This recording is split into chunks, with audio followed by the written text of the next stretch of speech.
it is a bacteria which is present in curd. Okay, the lactobacillus bacteria that is present in the curd, right? Ma'am, and Next. there is also a bacteria which is present in our intestine. Okay, small intestine में. Next, Escherichia coli. Escherichia coli bacteria that is present in the intestine of human beings also, and there are some of the bacteria that are also present in the intestine of the ruminants. जैसे आप 7th chapter में पढ़ के आए थे that our body can't digest cellulose, but in case of ruminants their system, okay, their stomach is having the bacteria that can easily digest that cellulose. So here we are talking about the same bacteria that will help in the dissociation or help in the digestion of the cellulose in the ruminants also. Yes. Next, Arish. Ma'am, we had also discussed about penicillium. We have also discussed about. Ma'am Penicillium that उससे एक वो medicine बनाई गई sorry yeast हमने discuss किया था that fermentation. We have discussed about the yeast. Very good. Okay, so yeast, that is the very important part of the bakeries. Okay, baking industries में ये बहुत ही important role जो है वो play करता है. Okay, that actually help in the production of the carbon dioxide alcohol,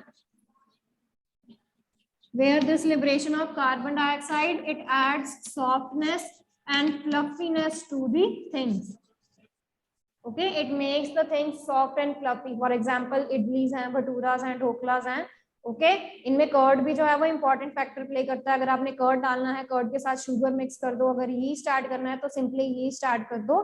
तो उसके कारण क्या होता है, यहाँ पर कार्बन डाइऑक्साइड गैस जो है वो लिबरेट होती है. That makes the things soft. इसीलिए जो आपका डो है, मैदे का डो जो है, ओके, फ्लोर का जो डो है आपका, जब आप उसमें कर्ड शुगर मिक्स करके रख देते हो, it rises, right? And in the second way, there is the production of alcohol from the yeast. So the production of alcohol from the yeast, this process was fermentation. Ma'am, fermentation was discovered by Louis Pasteur in 1857. So this was discovered by Louis Pasteur. Okay, तो fermentation के process में हम क्या करते हैं, हम alcohol बनाते हैं using the yeast, where the yeast they respire anaerobically. Okay, and they lead to the conversion of the alcohol. तो sugars के ऊपर, okay, sugar, glucose हो गई, sugars के ऊपर हम क्या करते हैं, yeast को act करवाते हैं, and this sugar it gets converted into the alcohol, and this is used in the formation of wine, beers. ठीक है, alcoholic drinks जो है वो आप इनसे बना सकते हैं. Okay, now coming to the next use.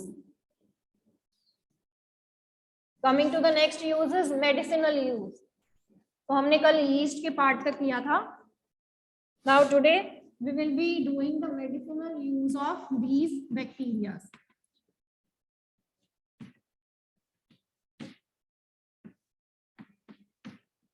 Okay, so just tell me, whenever you fall sick, ठीक है, whenever you fall sick, तो आप क्या लेते हो, कौन सी medicines आप generally लेते हो? Ma'am antibiotics. Antibiotics. Very good. Okay, so whenever we fall ill, we usually take antibiotics. Have you ever realized कि ये antibiotics जो हैं वो किससे बने होते हैं? The antibiotics medicines, ठीक है, यहाँ आप tablets लेते हो, यहाँ आप capsules लेते हो, okay? बैक्टीरिया. Right? तो ये सारी जो antibiotics हैं आपके, ये किससे बने हुए हैं? Yes. Ma'am viruses and bacteria. They are formed from the bacteria and fungi. Yes, ma'am. They are formed from the bacteria and fungi. Okay, so that means these bacteria, they actually help us in fighting against the harmful diseases or harmful disease causing microbes that are actually present in our body. ठीक है, तो ये जो आपके bacterias हैं या जो आपके फंजाई हैं, वो किस में हेल्प करते हैं, जो आपकी बॉडी में पैथोजेंस आ जाते हैं. पैथोजेंस क्या होते हैं? Disease causing microbes. Disease causing microbes. Okay, जो आपकी बॉडी में पैथोजेंस आ जाते हैं, pathogens are actually the disease causing microbes. Okay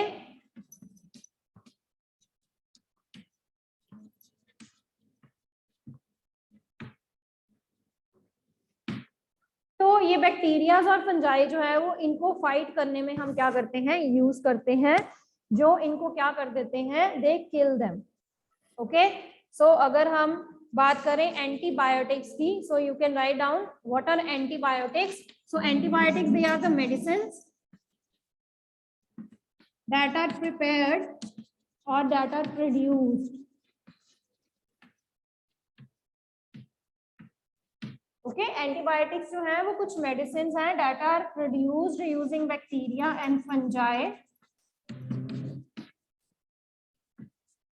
तो ये जो आपके लिविंग माइक्रोब्स हैं उनको हम यूज करके बनाते हैं, जो क्या करते हैं further, which kill or either stop the growth of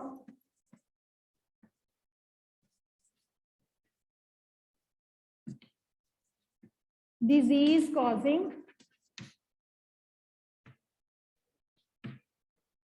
microbes. So they are known as antibiotics. Antibiotics जो हैं वो मेडिसिन हैं जो हम यूज करते हैं ताकि हमारे अंदर जो हार्मफुल बैक्टीरियाज हैं, हार्मफुल माइक्रो ऑर्गेनिजम्स हैं, ओके उनको क्या कर सके, उनको किल कर सके। Okay the commonly use antibiotics that we take is, तो आप डिफरेंट तरह की लेते होंगे, ठीक है। Antibiotics commonly they are streptomycin, okay streptomycin, okay next is tetracycline,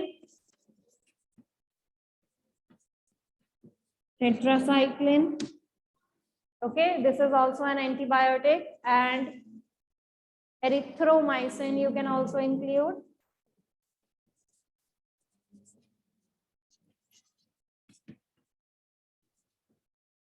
erythromycin. So you can include a number of antibiotics, right?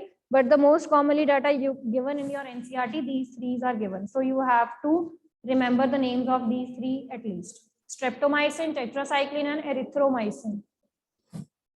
Okay.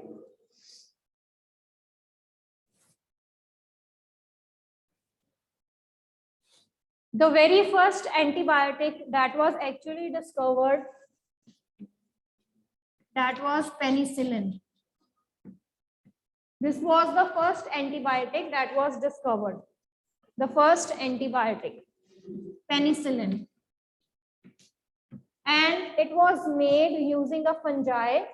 Okay, it was prepared using a fungi called Penicillium notatum.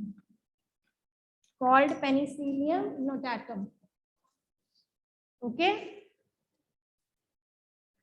तो ये एक fungi mould से बनी थी,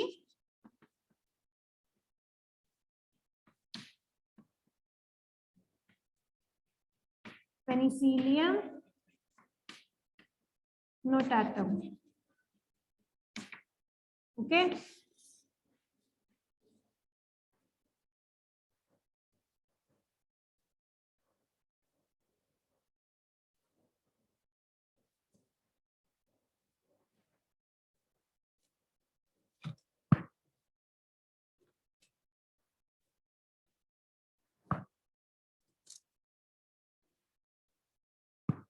So that was actually prepared from the fungi or mold called Penicillium notatum. Okay, तो हम तो लेते ही हैं antibiotics, they are also mixed with the livestock of the animals. ठीक है, जो एनिमल्स हैं उनको भी दी जाती है, because in case of animals also there are high risk of infections in their bodies also, right? So that's why antibiotics they are also given to the animals in their livestock. Okay. And they are also given to the plants. So plants को भी ये दी जाती हैं, right? So there are a number of antibiotics. You can include any of them. I know you people are writing. Okay, so you should write any of the antibiotic you know, right? तो कोई भी antibiotics आप लिख सकते हो, right? Antibiotics, they are taken by us also. Antibiotics, they are taken by the animals also in order to prevent the infections in their body, right? क्योंकि उनकी body के अंदर भी microbial infections होती हैं, right? And plants, they also suffer some of the microbial infections, तो plants को भी दी जाती हैं antibiotics. Penicillin is the first antibiotic that was discovered by the fungi or mold that is called as Penicillium notatum.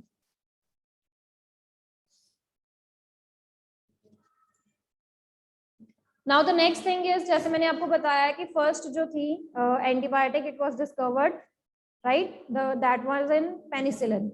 So it was discovered in 1929 by Alexander Fleming. Okay, that was discovered in 1929 by Alexander Fleming.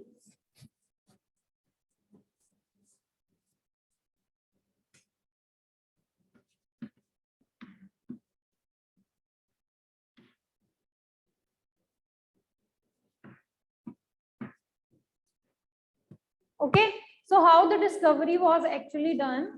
The scientist Alexander Fleming, he was doing some of his experiment on the bacteria Staphylococcus. आपको bacteria करवाया ना मैंने, Staphylococcus. Okay, so he was actually doing some of his research on the bacteria Staphylococcus. Okay, that was actually the main thing for the causing of the infections. Okay, so ये एक pathogen का काम कर रहा था वहाँ पे. It was acting as a pathogen where it was causing a disease. Okay, so he was doing this work on his culture plate, right? So उसने अपनी उस culture plate पे क्या देखा जिसके ऊपर ये bacteria जो था, okay, that was present. What he observed कि bread mold, sorry, fungi और mold जो था उसी same culture plate पे develop होना शुरू हो गया. Bread mold, fungi जो molds थे, ठीक है, वो उसी culture plate में जहां पर bacteria थे, Staphylococcus bacteria that were actually causing the infections, okay, that were actually present on that plate. तो वहां पर जो bread mold, जो ये mold और fungi जो थे वो grow करना शुरू किए, उसने ये ऑब्जर्व किया कि ये जो फंजाई है या मोल्ड है ये उसकी एक्टिविटी को इनहिबिट कर रहे हैं, मतलब उसकी एक्टिविटी को रोक रहे थे. They were actually inhibiting the activity of this bacteria and further they were also helping in the killing of these bacteria. Okay, so from this the antibiotic, this penicillin, it was discovered that can be used on the bacteria Staphylococcus या other bacteria पे successfully आप use कर सकते थे. Okay, is this part clear to you? ठीक है, तो ये इसकी कैसे डिस्कवरी हुई है आपको समझ आ गया, right? चलिए, coming to the next part, very very important.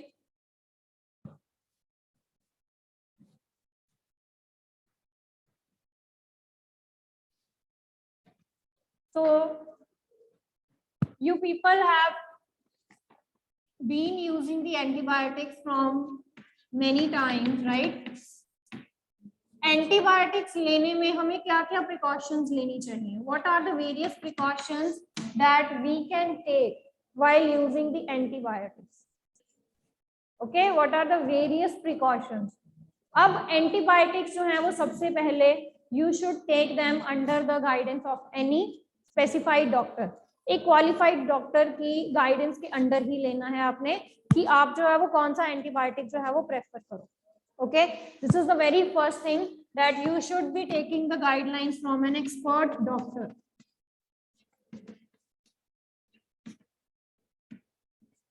Okay, अब डॉक्टर ने आपको एक एंटीबायोटिक लिख दी है, right? You are taking that antibiotic. Now it is very important to complete the course of that antibiotic. It is very important to complete the course of the antibiotic.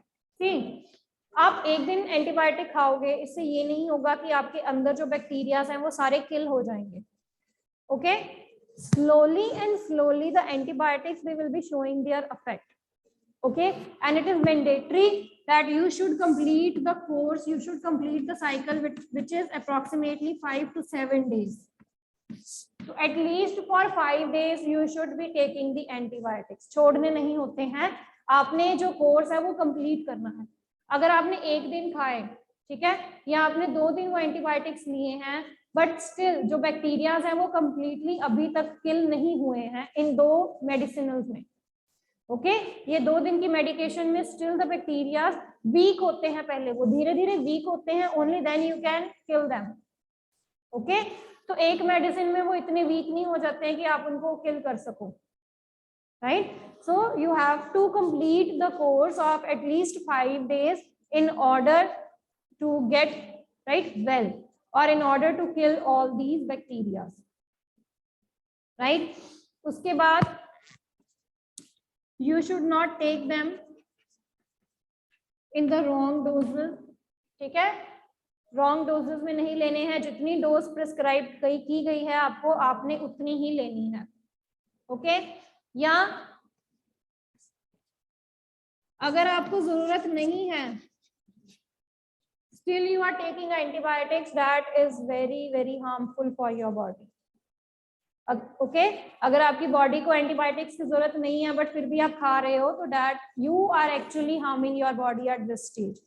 क्योंकि आपकी body जो है वो future attacks के लिए जो है अब वो नहीं रहती है. ओके, इन फ्यूचर अगर आप सेम प्रॉब्लम से सफर करते हो तो आपकी बॉडी जो है वो उतना इफेक्टिवली फिर नहीं काम कर पाएगी for the bacteria. Okay, so you should not take wrong doses, or you should not take antibiotics when your body doesn't need them. Okay, अगर आप overdoses लेते हो या excess में ले लेते हो, okay, if you are taking the overdoses of the antibiotics, or if you are taking these antibiotics in excess, then that is going to kill the useful bacteria in your body also. देखो, it is a fungi. ठीक है, fungi है, moulds हैं, इन्होंने bacteria को kill करना है. Okay, now if you are taking their doses in excess, तो वो ये नहीं देखेगा कि वो बैक्टीरिया आपके हार्मफुल हैं या यूजफुल हैं. Okay, it is going to do its work. So whatever the useful bacteria also, if you are taking them in the excess, you are going to kill the useful bacteria of your body also. Okay,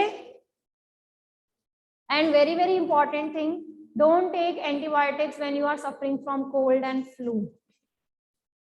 What I said, don't take antibiotics when you are suffering from cold and flu. Why so? ऐसा क्यों बेटा?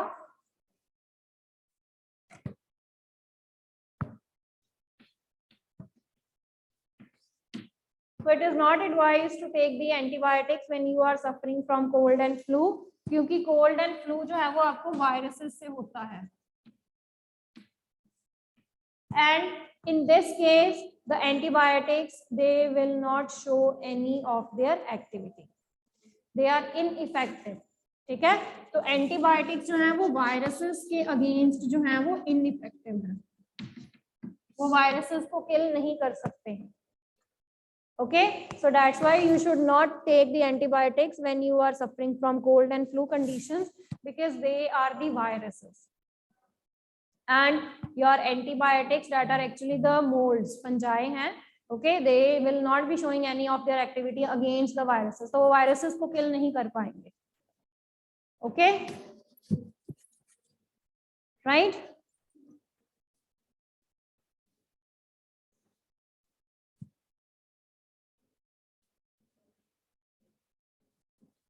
हाँ जी, clear है. चलिए, coming to the next part is now the production of vaccines. तो medicinal use में ही हम आगे बात करेंगे अब वैक्सीन की.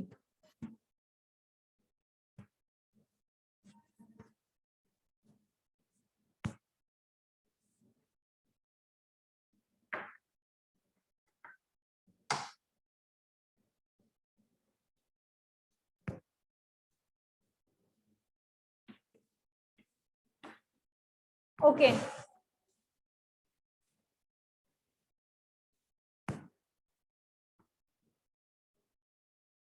So like microorganisms, they are used in the production of the antibiotics. In the same way, microorganisms, they are used for the making of the vaccines. तो अभी the most common जो चल रहा है, that is the coronavirus. Okay, so there is only one thing: are you vaccinated? Are you vaccinated? है ना? First dose है, second dose लग गई है कि नहीं? Right? So all this is there. Now, can you think of the situation or can you think कि ये vaccines जो हैं वो कैसे बनी होंगी, किनको यूज करके बनाई गई होंगी?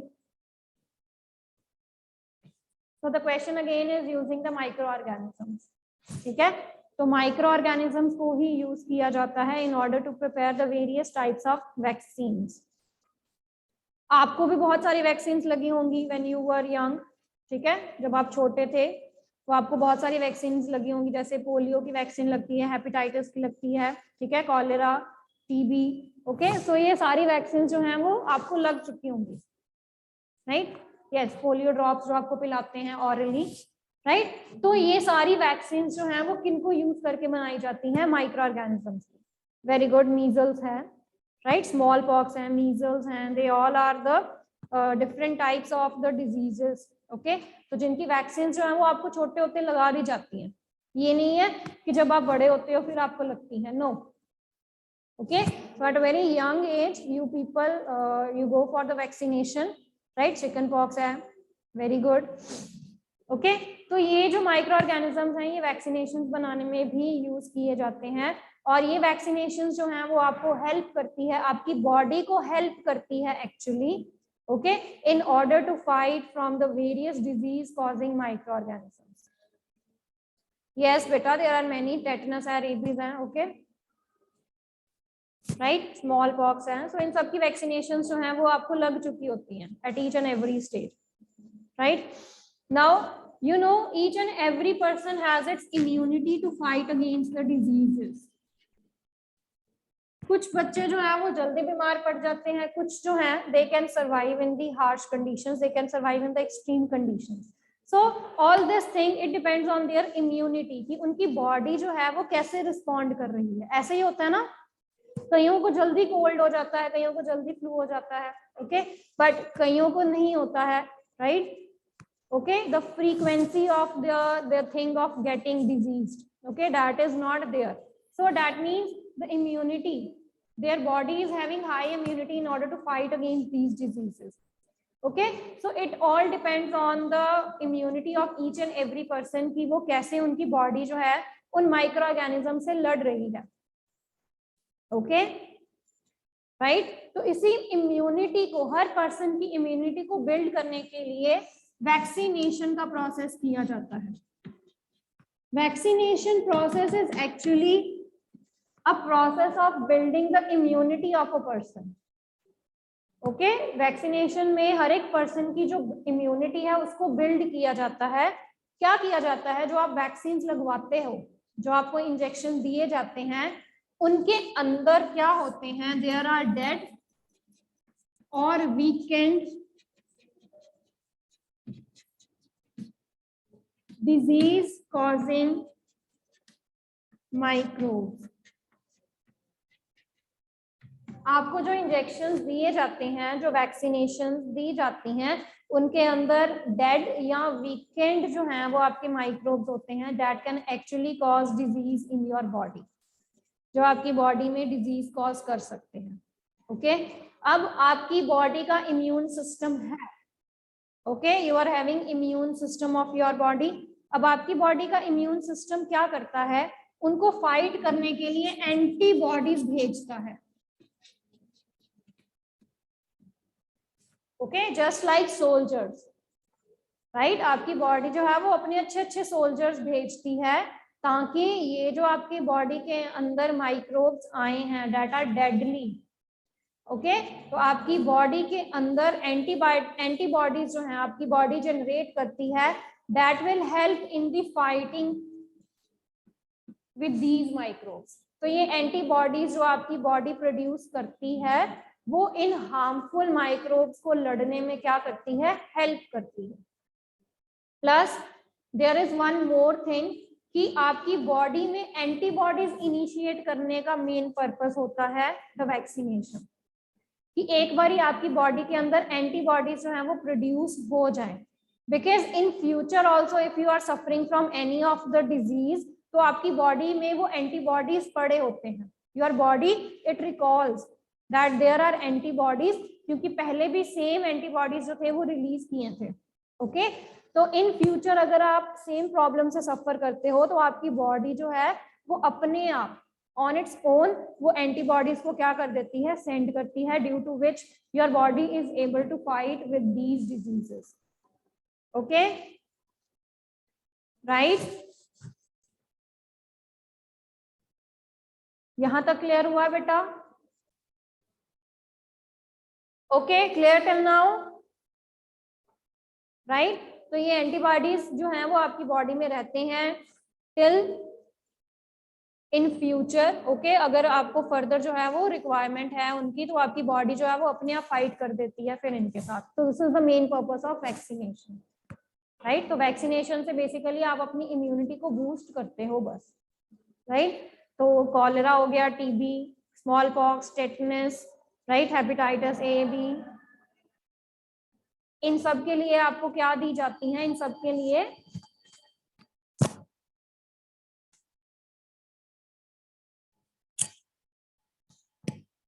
आपको वैक्सीनेशन दी जाती हैं, ठीक है? Now there is one homework for you, you have to make a list of the various vaccination, ठीक है?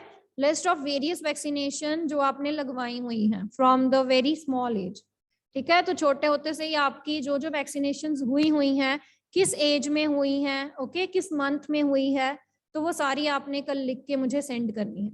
Okay, right? चलिए, दिस इज योर होमवर्क।